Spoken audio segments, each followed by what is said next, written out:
Hello बच्चों, welcome to NEET plus season 2 episode 2। बच्चों यहाँ पर हम जिस क्वेश्चन पर बात करने जा रहे हैं नीट के लिए बहुत ही ज्यादा इंपॉर्टेंट क्वेश्चन है।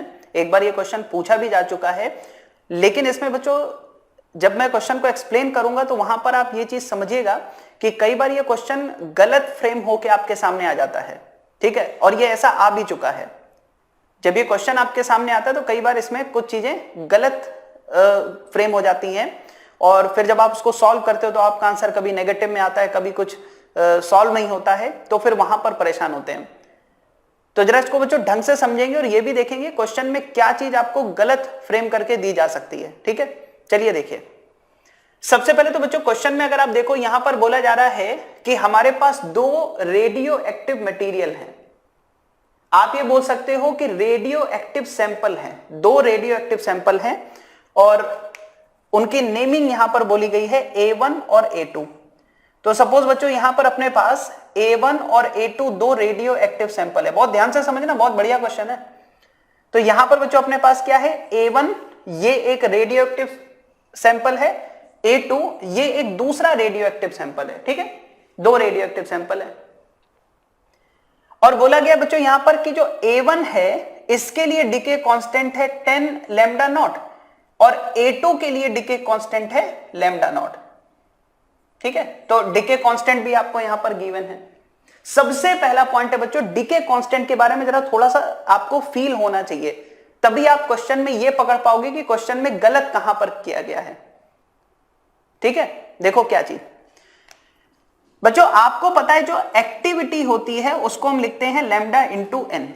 ठीक है, एक्टिविटी को क्या लिखते हैं, लैम्डा इंटू एन। ये एक्टिविटी का मतलब क्या होता है, डीके पर सेकेंड। एक्टिविटी का मतलब क्या होता है, डीके पर सेकेंड। मतलब क्या है कि किसी इंस्टेंट पर सेकेंड कितने न्यूक्लियस डीके हो रहे हैं। क्या मैंने बोला, किसी इंस्टेंट पर सेकेंड कितने न्यूक्लियस डीके हो रहे हैं, ये क्या है, एक्टिविटी। ठीक, यहां तक समझ में आता है। अब जैसे बच्चों दो सैंपल हैं और उनके लैम्डा अलग अलग हैं, तो एक चीज समझनी पड़ेगी कि जिस सैंपल का लैम्डा ज्यादा होगा उसके लिए एक्टिविटी भी ज्यादा होगी, अगर एन सेम है तो। मैं केवल लैम्डा का इफेक्ट बता रहा हूं आपको, लैम्डा के पॉइंट ऑफ व्यू से समझो कि जिस सैंपल का लैम्डा ज्यादा होगा, डीके कांस्टेंट ज्यादा होगा, उस सैंपल की एक्टिविटी लैम्डा की वजह से तो ज्यादा ही होगी। एन का नहीं पता, लेकिन लैम्डा का तो फील एकदम साफ दिखाई दे रहा है। अभी एन पर हम बात नहीं कर रहे हैं।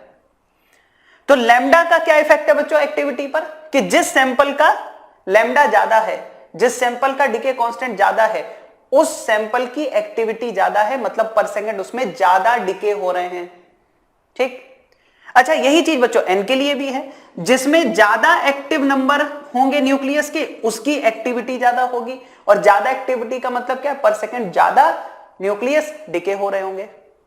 ठीक है, यहां तक समझ में आता है। तो जिसका लैम्डा ज्यादा उसमें पर सेकंड नंबर ऑफ न्यूक्लियस ज्यादा डीके होंगे।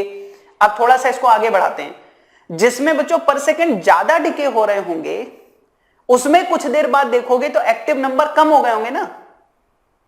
ठीक है, इस चीज को बच्चों आप ऐसा समझो। अब ये हटा देते हैं, ठीक है, ये हटा देते हैं, ये चीज तो समझ में आ गई। अब इधर आओ बच्चों, इसमें बोला है कि इनिशियली दोनों में same number of active nuclei है। मतलब कि अगर यहां पर एक्टिव न्यूक्लियाई एन नॉट है तो यहां पर भी एक्टिव न्यूक्लियाई कितने हैं, एन नॉट। दोनों में सेम एक्टिव न्यूक्लियाई है, स्टार्टिंग में same number of active nuclei है। अब जरा समझना मैं क्या बोल रहा हूं। एक्टिव नंबर तो दोनों में सेम है, यानी कि एन वाला प्रॉब्लम तो खत्म हो गया। तो एक्टिविटी किस पर डिपेंड करेगी, लैम्डा पर। और लैम्डा बच्चों किसका ज्यादा है, फर्स्ट वाले का। तो जिसका लैम्डा ज्यादा उसकी एक्टिविटी ज्यादा, इसका मतलब पर सेकंड उसमें ज्यादा न्यूक्लियस डीके हो रहे होंगे, यानी कि फर्स्ट सैंपल में पर सेकंड ज्यादा न्यूक्लियस डीके होंगे। और बच्चों अगर फर्स्ट सैंपल में सेकंड के कंपैरेटिवली ज्यादा न्यूक्लियस डीके हो रहे हैं तो फर्स्ट में कुछ देर बाद चेक करोगे तो एक्टिव नंबर जो होगा वो सेकेंड के कंपैरिजन में कम होगा। भाई जिसमें ज्यादा डीके हो रहे हैं, ज्यादा तेजी से डीके हो रहे हैं, उसमें एक्टिव नंबर तो कम हो जाएगा ना, इससे कंपेयर करोगे तो। कुछ देर बाद आप देखोगे इसमें कुछ एक्टिव है, इसमें कुछ एक्टिव है, तो किसमें एक्टिव नंबर कम होंगे, जिसमें ज्यादा तेजी से डीके हुआ, जिसका लैम्डा ज्यादा था। यानी कि बच्चों अगर हम ये बोलें कि t ग्रेटर देन 0 पर जब आप n1/n2 करोगे, कुछ देर बाद जब आप फर्स्ट के active number of nuclear divided by second के एक्टिव नंबर ऑफ न्यूक्लियर करोगे, तो क्या ये 1 से छोटा नहीं आना चाहिए? बिल्कुल आना चाहिए। क्यों? देखो भाई, हम कहेंगे λ1 इज ग्रेटर देन λ2, जिसका लैम्डा ज्यादा उसकी एक्टिविटी ज्यादा, इसका मतलब उसमें पर सेकंड ज्यादा डिके होंगे, और जब उसमें पर सेकंड ज्यादा डिके होंगे तो कुछ देर बाद एक्टिव नंबर उसमें दूसरे से कम रहेंगे, जिसमें तेजी से डिके हो रहा उसके एक्टिव नंबर कम बचेंगे ना, वही चीज है। यानी कि बच्चों ये क्वेश्चन को देख के पता चल रहा है कि जो n1/n2 है, क्योंकि आपको पता है at t is equal to 0, दोनों में n0 था, मतलब कि दोनों में सेम एक्टिव न्यूक्लियाई थे, same number of active nuclei थे। तो हम कहेंगे भाई जिसका लैम्डा ज्यादा उसकी एक्टिविटी ज्यादा, उसमें पर सेकंड ज्यादा डिके होंगे, तो कुछ देर बाद एक्टिव नंबर कम बचेंगे, यानी कि n1/n2 1 से छोटा होना चाहिए। अब आप सोच रहे हो कि सर इस चीज पे इतना स्ट्रेस क्यों दे रहा है? देखो, जब क्वेश्चन आपके सामने आएगा तो इस तरह से आएगा, आपसे पूछेगा वो टाइम बताओ जब n1/n2 कितना हो जाए, 1/e² हो जाए। मतलब जो क्वेश्चन है वो आपसे क्या पूछ रहा है कि वो टाइम बताइए जब n1/n2 1/e² हो जाए। जरा चेक करो क्या ये जो पूछ रहा है वो वैलिड है, सही है? क्योंकि हमें पता कुछ देर बाद n1/n2 1 से छोटा होना चाहिए, और ये नंबर भी 1 से छोटा है, मतलब जो पूछ रहा है वो सही है, हम सॉल्व कर सकते हैं। नीट में क्वेश्चन बच्चों ऐसा आ चुका है, और उसमें जो पूछा था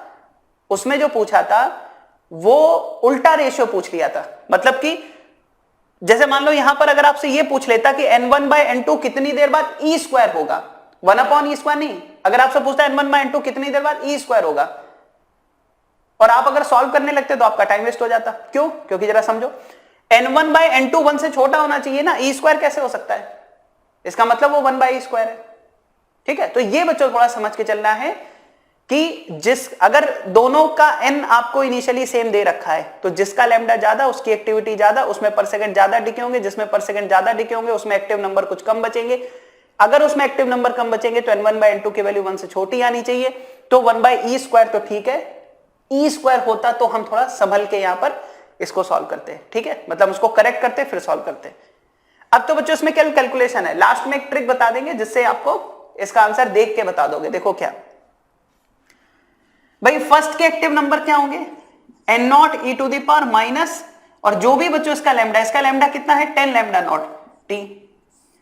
सेकंड के एक्टिव नंबर क्या होंगे, n0 e⁻⁻, इसका जो लैम्डा है इनटू t, यहां हो गया 1/e²। अब ध्यान से देखो, बहुत मजा आएगा इसमें, n0 से n0 कैंसिल हो गया, आपको यहां पर न्यूमरेटर में 1 चाहिए, तो यहां पर भी 1 बनाओ, मतलब इसको नीचे लेके आ जाओ। बच्चों ध्यान से समझना, जब इसको नीचे लेके आओगे तो ये हो जाएगा e⁻, प्लस में आएगा प्लस 10 λ0 t, और यहां पहले से ही माइनस λ0 t है, और ये हो गया 1/e²। अब देखो, अब आप क्या करोगे, यहां e की पावर में ये है, यहां e की पावर 2 है, तो क्या पावर इक्वेट कर सकते हैं? बिल्कुल कर सकते हैं। तो बच्चों यहां जरा समझना, 10 λ0 t minus λ0 t is equal to power यहां क्या है 2, तो t बच्चों यहां से कितना आ जाएगा 2 डिवाइडेड बाय 9 λ0। अब इसकी ट्रिक क्या है वो देखो, बिल्कुल डायरेक्ट आंसर पता चलेगा। देखो कैसे बच्चों, यहां देखो ये 2 कहां से आया है, ये e की पावर में है, ये 2 कहां से आया है, ये e की पावर में है। जैसे अगर होता 1/e हो जाए तो हम यहां लिखते 1/e² हो जाए लिखते 2, 1/e³ हो जाए लिखते 3, 1/e4 हो जाए लिखते 4। ठीक, ये चीज समझ में आ गई। और ये 9 λ0 क्या है, ये दोनों के डिके कांस्टेंट का डिफरेंस है, दोनों के डिके कांस्टेंट का डिफरेंस है। जैसे मान लीजिए क्वेश्चन ये आता कि इनिशियल नंबर सेम है, एक का लैम्डा 5 λ0 है, दूसरे का 3 λ0 है, कितनी देर बाद 1/e³ हो जाएगा? तो क्या करते, वो जो e³ है उसका तो 3 ऊपर लिख देते, 3 डिवाइडेड बाय, और 5 और 3 का डिफरेंस 2 λ0, तो आंसर क्या आएगा 3/2 λ0। देख के आंसर पता चलेगा।